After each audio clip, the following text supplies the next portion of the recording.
Shalom, saudara-saudari sekalian yang dikasihi oleh Tuhan kita Yesus Kristus. Saya berharap kita semua dalam kondisi yang baik, siap untuk mengikuti ibadah online pada pagi hari ini.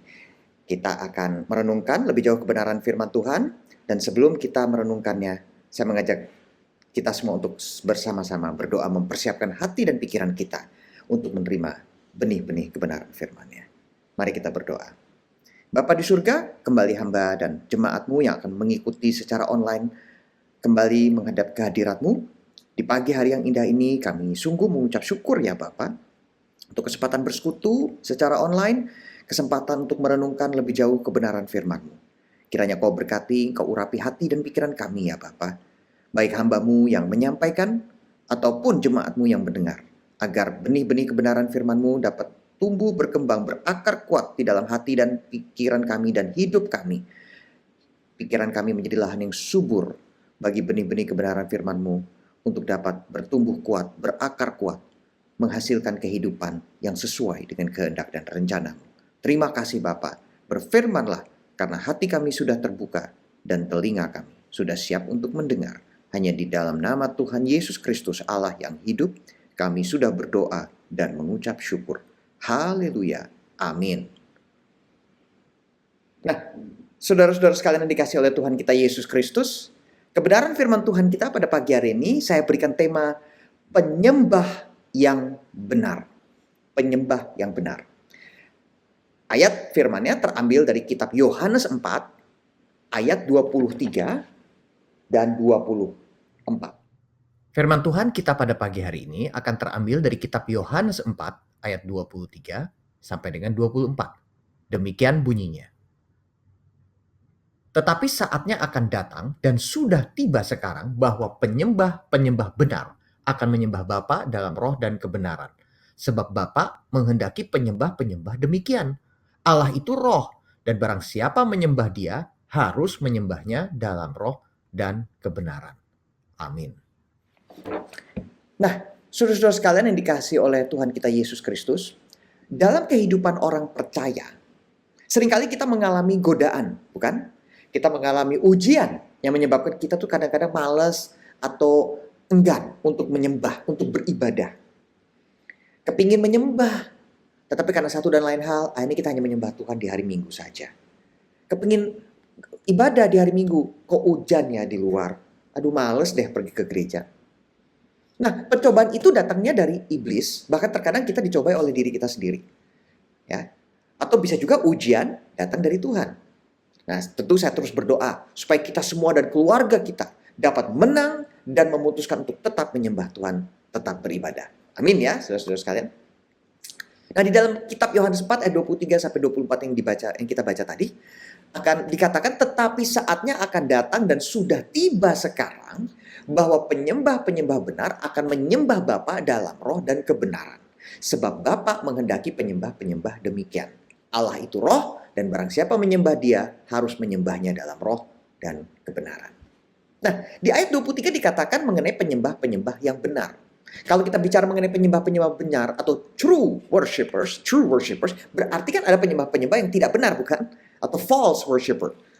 Nah, Bapa di surga itu menghendaki penyembahnya, bukan persembahannya. Ya. Bukan penyembahannya tapi penyembahnya, orangnya. Dia menginginkan orangnya atau penyembahnya. Karena seringkali biasanya penyembahan itu cuma ritual belaka, ya, kebiasaan belaka. Liturgi biasanya dilakukan 1-2 jam dalam kebaktian di hari Minggu. Nah, kita balik lagi ke kata penyembah.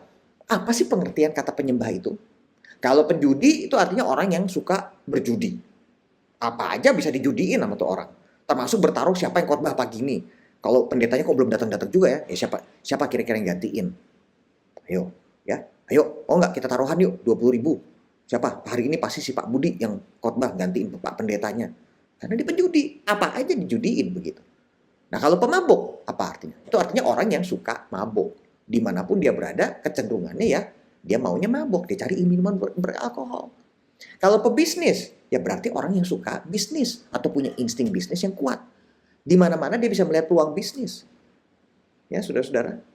Hari Minggu, tiba-tiba udah mau ke gereja, tapi tiba-tiba ditelepon, Pak, saya ada klien nih, yang mau deal dengan Bapak. Wah, cuannya bisa 20 juta nih, Pak, dari deal ini. Nah, loh, jadi pergi ke gereja nggak? Atau malah mau ketemu dengan klien itu untuk bisa bisnis deal, dapat cuan 20 juta loh.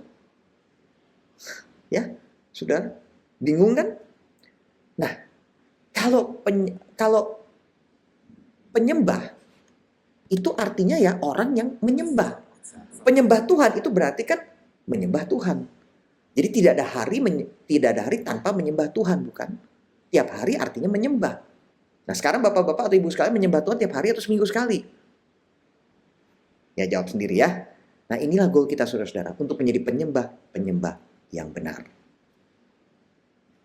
Saudara sekalian, kita ingin menjadi penyembah yang benar. Yang pertama yang harus kita sadari dan kita harus lakukan adalah bahwa penyembahan itu harus menjadi gaya hidup atau lifestyle. Gaya hidup. Gaya hidup itu berarti sesuatu yang dilakukan tanpa berpikir dan selalu biasa kita lakukan secara rutin. Contohnya, ngopi. Siapa yang tiap hari ngopi? Saya yakin kita tiap hari ada ya yang sukanya ngopi kan gitu. Kalau nggak ngopi tuh nggak enak deh rasanya gitu. Pasti pusing. Olahraga. Pasti ada saudara-saudara sekalian banyak yang secara rutin setiap hari berolahraga untuk menjaga kebugaran tubuh kita. Atau bahkan bisa beberapa kali dalam seminggu. Jadi kalau misalnya yang suka ngopi nggak ngopi sehari, atau yang biasa olahraga terus nggak bisa olahraga dalam seminggu atau berapa hari aja, pasti terasa ada yang kurang. Atau jadi nggak enak, bukan? Nah, ini yang dimaksudkan dengan gaya hidup. Nah, gaya hidup orang percaya itu mencakup beberapa hal utama. Yang pertama, apa yang kita pikirkan. Kita think. Apa yang kita pikirkan harus sesuai firman. Apa yang kita say atau apa yang kita katakan harus hal-hal yang positif, yang membangun, nggak gosip, nggak berbohong, dan lain sebagainya. Dan yang ketiga, apa yang kita do atau apa yang kita lakukan. Itu pasti semuanya harus sesuai firman. Apa yang kita pikirkan atau think, apa yang kita katakan atau say, dan apa yang kita lakukan atau kita do, itu adalah elemen terpenting dalam gaya hidup seorang penyembah yang benar.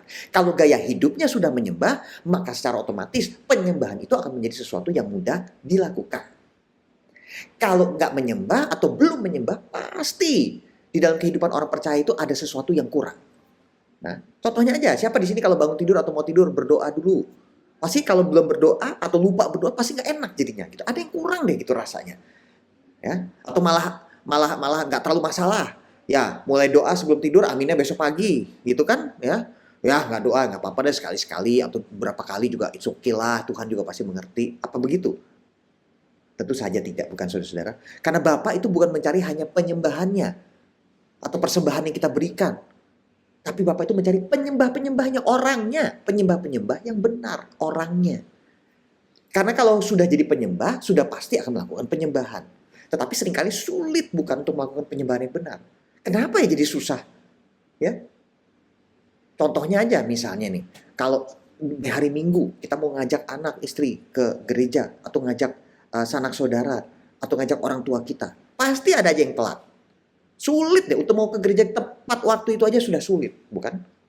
Nah, oleh karena itu saudara-saudara sekalian, sangatlah penting untuk kita menjadi penyembah terlebih dahulu, sehingga menyembah Tuhan itu menjadi sebuah gaya hidup yang secara rutin kita bisa lakukan. Nah, kalau kita lihat lagi tata bahasanya, kata penyembahan itu artinya apa sih? Ya, yuk kita lihat sama-sama. Penyembahan itu artinya memberi nilai tinggi kepada Tuhan dengan penghargaan yang pantas. Kalau kita tidak menilai Tuhan itu tinggi atau kita tidak memprioritaskan dia, kita nggak mungkin dong menyembah dia. Ya, karena kita memberi nilai tinggi kepada Tuhan, kita menghargai dia dengan sungguh sangat luar biasa, maka kita mau menyembah. Oleh karena karena kita memberi nilai tinggi kepada Tuhan, maka kita bisa keluarkan uang, kita sediakan waktu, kita keluarkan tenaga. Karena bagi seorang percaya atau bagi penyembah itu bernilai tinggi dan pantas untuk dibayar dengan itu semua. Memuji, menyembah, bersyukur, itu akan dengan mudah dilakukan karena seorang penyembah akan memberikan nilai yang sangat tinggi atau prioritas yang tinggi kepada Tuhan. Sebagai contoh, misalnya ada orang yang beli lukisan puluhan miliar. Atau kita masukkan puluhan miliar deh, puluhan juta atau ratusan juta. Orang di Bali pasti banyak yang paham soal hal ini ya, karena banyak yang beli lukisan yang mahal-mahal di Bali. Padahal ini lukisannya abstrak begitu. Nggak bisa dimengerti oleh kebanyakan orang. Kayak apa ya, ini lukisan apa sih ini? Cuman kayak cat yang diceprot-ceprotin begitu ke kertas putih. Saya sih nggak ngerti, tapi kok orang mau ya beli ya, sampai puluhan juta. Tapi karena seorang pengkoleksi lukisan itu menyukai atau memahami dunia lukisan, dia memberikan value yang tinggi kepada lukisan itu, maka dia bersedia mengeluarkan uang yang banyak untuk membeli lukisan tersebut. Bisa juga orang yang suka mobil sport sampai mengeluarkan miliaran untuk beli mobil sport. Ibu-ibu yang mengejar tas bermerek dari kulit sapi, kulit buaya, kulit ikan pari, ya, dan lain sebagainya. Nah, saudara-saudara, bayangkan ini ya, saudara-saudara. Banyak anak muda, ya, atau bahkan orang-orang yang sudah berumur sekalipun, yang sampai rela menghadiri konser musik, perang mendapatkan tiket, dan yang tidak mendapatkan sampai beli lewat calo dengan harga yang tinggi. Ada juga orang-orang yang fan-nya iPhone, senang dengan iPhone, itu rela untuk antri berjam-jam dari pagi subuh sampai siang, bahkan ada yang sampai sore, ngantri di depan toko Apple Store untuk mendapatkan iPhone atau handphone yang terbaru. Nah, masalahnya saudara-saudara, misalnya konser penyanyi yang terkenal yang sampai kita bayar mahal untuk tiketnya, sampai bersedia beli lewat calo dan lain sebagainya. Itu penyanyi-penyanyi yang kita nonton konsernya itu, pada saat kita susah, saudara-saudara, nggak akan menolong kita. Dia nggak bakal pernah kayak Tuhan Yesus sampai berkorban, mati di atas kayu salib demi menyelamatkan hidup kita seperti Tuhan Yesus. Saudara bayangkan, kalau demi mendapatkan iPhone terbaru aja, atau nonton konser artis terkenal kita, yang artis favorit kita, itu kita sampai rela antri, bayar mahal, sampai utang sana sini, joget nggak karu-karuan hanya untuk nonton seorang artis pujaan kita. Kita rela. Tapi seringkali kok menyembah Tuhan kita Yesus Kristus yang sudah mengasihi kita, yang sudah berkorban untuk kita di atas kayu salib untuk menebus dosa kita, kok serasa berat ya. Padahal untuk ibadah seminggu sekali aja terasa berat. Mari kita bayangkan ini untuk sesaat. Nah, saudara, kesimpulannya Tuhan berhak nggak atas penilaian yang tinggi dari kita? Jelas berhak, saudara. Karena dia kan Tuhan atas hidup kita. Dia yang sudah menciptakan kita. Dan dia Tuhan yang sungguh mengasihi kita. Tetapi saudara-saudara sekalian, masalahnya ini hanya bisa terjadi. Kita baru bisa memberikan penilaian tinggi kalau dalam hubungan kita dengan dia, dengan Tuhan. Itu sudah ada dua hal. Yang pertama, pengenalan. Dan yang kedua, sudah ada pengertian. Ada orang yang hobinya mengumpulkan action hero figures, ya. Kayak boneka-boneka kecil, superhero, Superman, Batman, dan lain-lain. Atau ada juga yang suka koleksi mobil kuno atau tua. Om saya di Semarang itu punya toko underdeal. Dan dia hobinya itu servis mobil tua. Dia nggak pernah punya mobil baru seumur hidupnya. Ya, karena dia memang hobi membeli mobil yang sudah tua atau sudah rongsok, dia betul-betulin, dia ganti underdealnya, dia ganti spare partnya, dan dia bisa jual kembali atau dia bisa pakai sendiri. Karena dia mengerti, dia memahami dunia mobil. Baginya beli mobil tua atau kuno itu menyenangkan, memperbaikinya itu bukan beban. Karena dia mengenal dan mengerti bagian-bagian mobil itu dan fungsi semua spare partnya. Karena banyak orang yang bukan orang percaya mungkin bingung kan? Melihat kita kok orang Kristen pergi ke gereja tiap minggu pagi. Padahal hari Minggu itu kan hari libur buat kebanyakan orang. Kebanyakan orang hari Minggu itu kan hari libur di mana bisa dipakai untuk berjalan-jalan ke mall, berekreasi ke suatu tempat, ke pantai dan lain sebagainya. Tapi kita Minggu pagi malah ke gereja. Repot jalan kaki atau yang nyetir atau naik motor cari parkir, repot. Waktu hujannya kehujanan. Padahal waktu hujan paling enak apa saudara-saudara? Tidur, bukan? Tapi orang Kristen kok malah ke gereja ya? Nah, orang-orang seperti inilah yang dicari Tuhan, bukan? Penyembah yang benar. Nah, saudara-saudara sekalian yang dikasihi oleh Tuhan kita Yesus Kristus, kita sudah tahu ya bahwa hal yang pertama yang harus kita mengerti adalah bahwa penyembahan itu harus menjadi gaya hidup, lifestyle. Nah, yang kedua adalah banyak godaan penghalang penyembahan kepada Tuhan. Godaan penghalang penyembahan kepada Tuhan itu banyak. Bapak kita di surga menginginkan kita untuk menjadi penyembah-penyembah yang benar. Namun seringkali ada godaan-godaan yang menghalangi kita menyembah Tuhan. Kita ambil contoh dari kitab Matius 4 ayat 1. Pada saat Tuhan Yesus dibawa ke padang gurun untuk dicobai oleh iblis. Matius 4 ayat 1 mengatakan, maka Yesus dibawa oleh roh ke padang gurun untuk dicobai iblis. Nah, ada 3 hal yang bisa kita pelajari daripada waktu saat Yesus dicobai. Yang pertama, Yang pertama, dunia itu adalah tandingan dari penyembahan. Adalah suatu hal yang tidak mudah untuk memiliki gaya hidup seorang penyembah. Setiap hari, setiap kali kita mau menyembah, pasti akan selalu ada tandingannya. Maksudnya apa? Nah, di ayat 8 dikatakan, dan iblis membawanya pula ke atas gunung yang sangat tinggi dan memperlihatkan kepadanya semua kerajaan dunia dengan kemegahannya. Dan berkata kepadanya, semua itu akan kuberikan kepadamu, ya, jika engkau sujud menyembah aku. Maka berkatalah Yesus kepadanya, enyahlah iblis, sebab ada tertulis, engkau harus menyembah Tuhan Allahmu, dan hanya kepada Dia sajalah engkau berbakti. Lalu iblis meninggalkan dia, dan lihatlah, malaikat-malaikat datang melayani Yesus. Amin. Nah, saudara sekalian, bukankah sudah menjadi nature atau natur manusia untuk mau maju, mau naik level dalam kehidupan? Yang kemana-mana masih jalan kaki, mau punya sepeda. Setelah punya sepeda, pengen naik motor. Yang sudah naik motor, pengen punya mobil. Yang sudah kemana-mana pakai mobil, kepingin apa kira-kira saudara? Wih, pesawat mungkin ya. Ya, amin. Nah, yang kerja di bank, jadi teller, pengen jadi kepala teller. Yang sudah jadi kepala teller, ingin jadi supervisor. Setelah jadi supervisor, pengen naik jadi branch manager. Yang sudah jadi branch manager, pengen jadi regional manager, dan seterusnya, dan seterusnya. Yang kerja di perusahaan, sebagai asisten manager, pengen jadi manajer. Yang sudah jadi asisten manager, pengen jadi manager. Yang sudah jadi manager, ingin naik menjadi direktur. Yang sudah jadi direktur, pengen jadi owner, mungkin jadi pemilik perusahaan. Dan iblis atau setan tuh tahu benar mengenai keinginan manusia untuk naik level ini. Dan seringkali memakai keinginan anak-anak manusia untuk maju ini, anak-anak Tuhan untuk maju ini dalam karir dan strata sosial dengan cara memanipulasi kita. Dia memanipulasi kita dengan berbagai macam cara. Iblis menggoda kita dengan mengajak kita naik tinggi dan memperlihatkan kerajaan dunia dengan semua kemegahannya. Nah, terus kita disuruh berbuat macam-macam deh. Gara-gara ini kita nggak bisa jadi menyembah Tuhan. Aduh, nggak sempet deh ke gereja pagi ini soalnya banyak janji. Minggu malam ada meeting sampai larut malam, jadi paginya nggak ke gereja dulu deh biar bisa istirahat dulu. Contohnya itu. Lalu setan berkata, semua itu akan kuberikan kepadamu jika engkau sujud menyembah aku.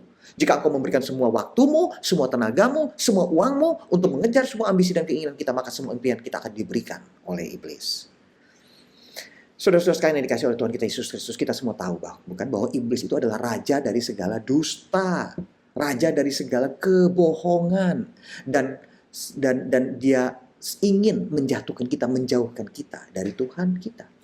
Jadi sudah pasti yang dijanjikan iblis atau setan di atas itu juga adalah suatu kebohongan. Dan banyak orang Kristen dibohongin. Buktinya kita jadinya menyembah Tuhan hanya hari Minggu. Hari Senin sampai Sabtu kita dibohongin sama si iblis. Bukan saudara-saudara?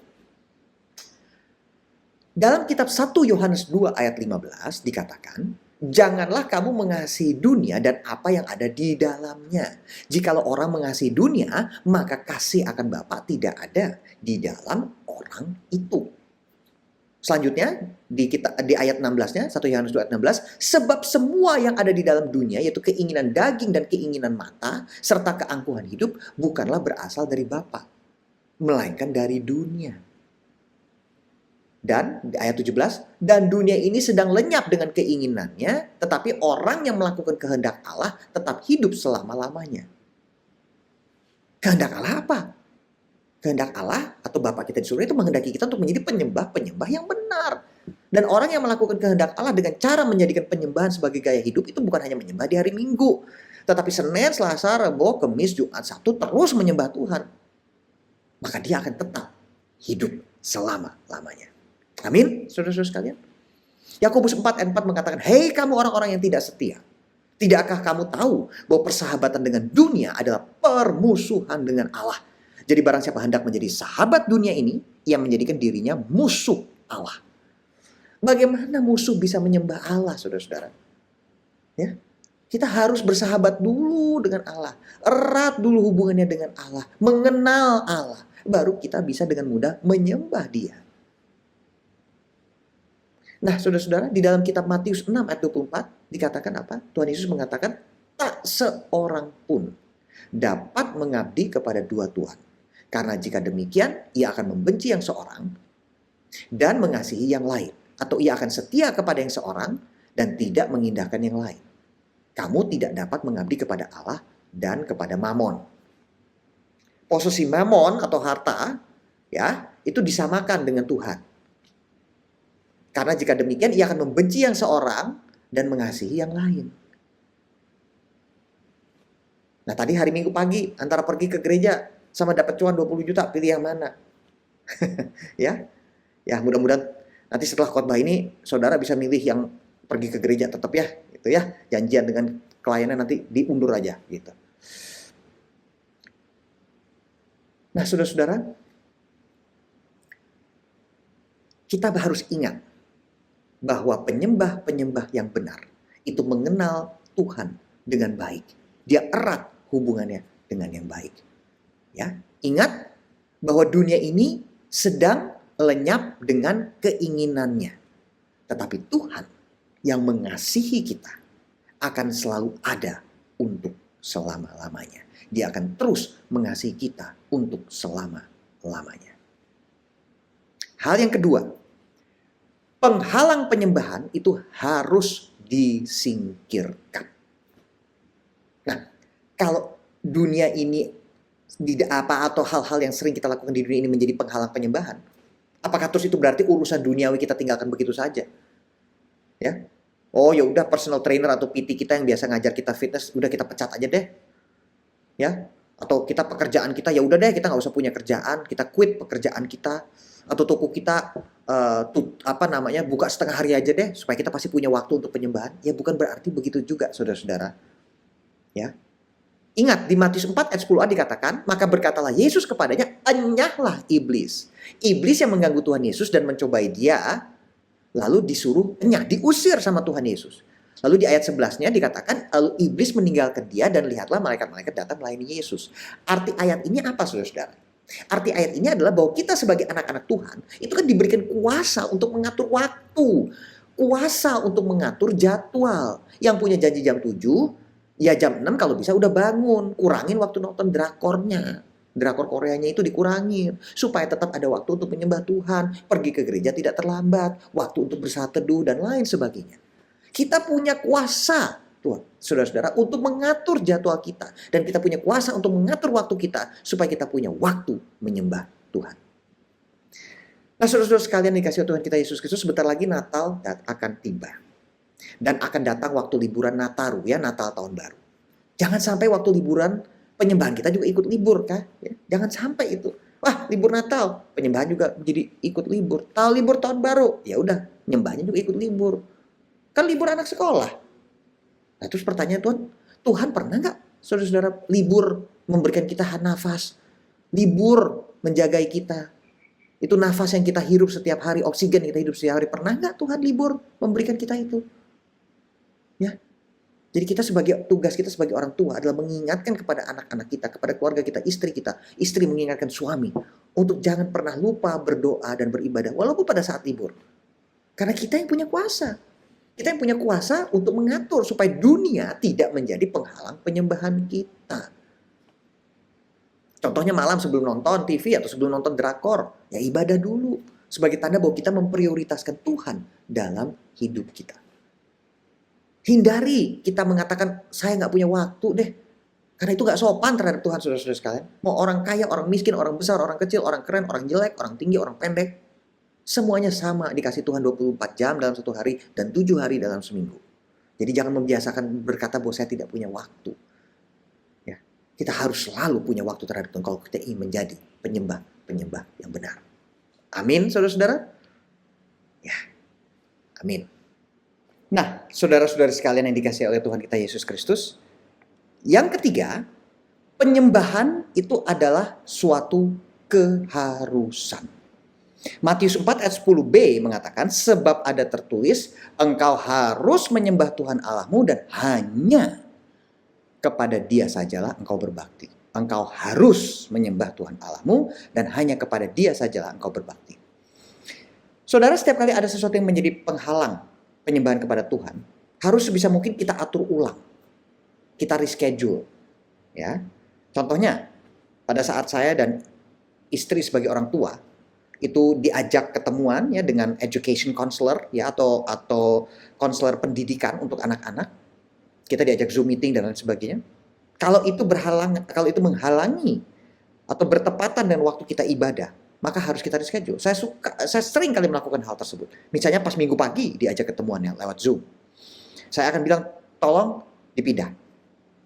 Atau kalau misalnya sampai benar-benar ada sesuatu hal penting yang nggak bisa di reschedule kegiatan atau dijadwal ulang, maka ibadahnya kita reschedule. Tapi yang jelas di hari Minggu kita harus beribadah, harus menyembah.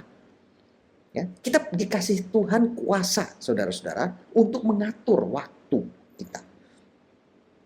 Ya. Nah, saudara-saudara, pas ada sesuatu, pas anak atau istri bilang, kok kayaknya kita nggak bisa ke gereja hari ini ya, kok kayaknya saya malas, atau kok saya kurang enak, atau saya kurang lemas, kurang bersemangat, maka kita harus kasih tahu kepada istrimu, sayang, atau kepada anak kita, nah, kita harus tetap beribadah. Kita berikan semangat. Apa gak bisa acaramu ditunda sedikit atau dijadwal ulang? Siapa tahu setelah kita menyembah, setelah kita beribadah, malah Tuhan memberikan kepada kita pencerahan. Memberikan kepada kita jalan keluar dari permasalahan yang kita hadapi. Yang anaknya mau ujian, diberikan hati dan pikiran yang tenang. Yang usahanya sedang dalam kesulitan, diberikan ide jalan keluar. Yang kesehatannya terganggu menjadi lebih tenang dan membantu dalam proses pemulihan. Dan lain sebagainya, dan lain sebagainya. Nah, jadi saudara-saudara sekalian, kesimpulannya penyembahan itu harus atau pilihan? Harus. Sebab jelas Bapa menghendaki atau mencari penyembah-penyembah yang benar. Contohnya saudara-saudara pernah kehilangan gak sesuatu yang penting berharga? Seperti handphone, surat atau sertifikat tanah. Ya, saya pernah kehilangan dompet. Pernah kehilangan kacamata.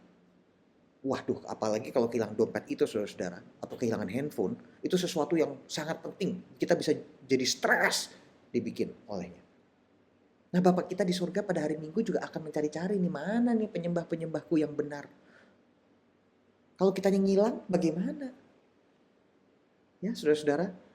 Jadi marilah. Kita harus bisa mengatur waktu dengan baik. Supaya selalu ada waktu untuk beribadah dan menjadi penyembah-penyembah yang benar. Nah, saudara-saudara sekalian yang dikasih oleh Tuhan kita Yesus Kristus, saya ingin menutup dengan sebuah ilustrasi. Pada saat manusia diciptakan, pada saat Adam dan Hawa diciptakan, itu kan pasti ada tujuannya, bukan? Bukan hanya Tuhan tuh, bukan hanya sekedar iseng, kan? Kalau misalnya ada tukang kayu bikin kursi, pasti bukan buat jemur baju, kan? Kursinya untuk duduk. Meja dibuat untuk apa? Ya untuk makan, untuk belajar, dan lain sebagainya. Mobil diciptakan untuk alat transportasi. Bukan buat tidur. Ya bisa aja sih kita tidur di mobil. Tetapi kan bukan itu tujuannya mobil itu diciptakan. Nah, Tuhan Allah menciptakan manusia juga pasti ada tujuannya, bukan? Nah, apa kira-kira tujuan itu saudara-saudara sekalian? Yesaya 43 ayat 6-7 mengatakan, Aku akan berkata kepada utara berikanlah. Dan kepada selatan janganlah tahan-tahan. Bawalah anak-anakku laki-laki dari jauh dan anak-anakku perempuan dari ujung-ujung bumi. Semua orang yang disebutkan dengan namaku yang kuciptakan untuk kemuliaanku, yang kubentuk dan yang juga kujadikan. Perhatikan di ayat 7 tadi. Semua orang yang disebutkan dengan namaku yang kuciptakan untuk kemuliaanku. Jadi, saudara sekalian, kita semua itu diciptakan untuk apa? Untuk memuliakan Tuhan. Untuk kemuliaan Tuhan. Nah, salah satu cara kita memuliakan Tuhan apa? Ya dengan cara menyembah Dia. Dengan menjadi penyembah-penyembah yang benar. Waktu kita kembali kepada tujuan awal kita diciptakan, maka surga akan mendukung dan mensupport, menopang kehidupan kita. Jangan pernah takut akan berkekurangan. Kita akan lebih bisa memahami arti ayat, tetapi carilah dahulu kerajaan Allah dan kebenarannya. Maka semuanya itu akan ditambahkan kepadamu. Matius 6 ayat 33. Apa itu cari dahulu kerajaan Allah? Yang menjadi penyembah-penyembah yang benar salah satunya. Maka semuanya akan ditambahkan kepadamu. Kehidupanmu akan ditopang oleh surga. Saudara, pada saat kita sibuk mencari yang lain di dunia ini, kita meninggalkan tujuan awal kita diciptakan. Pada saat gagal atau jatuh kita seringkali marah, kita komplain kepada Tuhan. Tapi terus Tuhan bilang, makanya lakukanlah yang utama. 1 Korintus 2 ayat 9 mengatakan, tetapi seperti ada tertulis apa yang tidak pernah dilihat oleh mata dan tidak pernah didengar oleh telinga, yang tidak pernah timbul di dalam hati manusia, semua yang disediakan Allah untuk mereka yang mengasihi Dia. Nah, orang-orang yang mengasihi Dia itu pasti orang-orang yang suka menyembah Dia, yang menyembah Dia di dalam roh dan kebenaran. Amin. Selamat hari Minggu dan selamat menjadi penyembah-penyembah yang benar. Tuhan Yesus memberkati.